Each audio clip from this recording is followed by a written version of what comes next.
Boker Tov. My name is Esther Lapian, and the course I'm going to present is called Contemporary Reflections and Challenges of the Ten Commandments. Professor Moshe Greenberg of blessed memory was a renowned Bible scholar and educator who coined an unusual phrase, sacred inattention. Professor Greenberg posited that when we study sacred texts, we have a tendency to ignore or pass over difficulties, inconsistencies, and even moral dilemmas because we're immersed in a holy text, especially if we're accustomed to reading that text over and over again.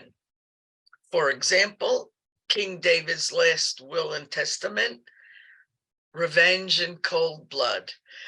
The Ten Commandments is a seminal text of Western civilization, composed about 3,000 years ago.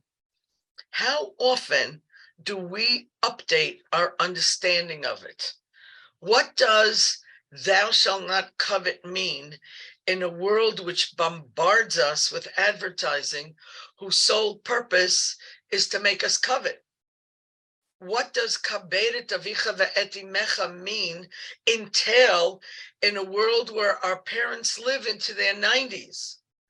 Is financing assisted living or a foreign worker mandated by this commandment or not? And there are less immediate questions that nevertheless challenge us as serious studies students of the Bible. In what context does the Ten Commandments appear? We would imagine within a codex of biblical law, yet the Ten Commandments are embedded in a narrative. They are part of a very big story, not a list of laws. The Exodus story, in fact. Why? What are we meant to take from that? What's so bad about paganism anyway? Whom do I harm by worshiping several gods? Why all the drama? What does it mean to remember the Shabbat?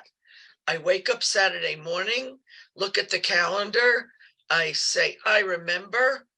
Am I yotzei lidei chovati? Thou shalt not covet. How can the Torah mandate my feelings? It could tell me what I may or may not do, but how can it tell me what I may or may not feel? No more sacred inattention. In this course, we will re-examine the Ten Commandments in light of our own worldviews. How do we understand these 10 statements from our perspective as older, much experienced adults engaged in a world in which contemporary dilemmas challenge our ability to understand and even accept the Ten Commandments without asking new questions?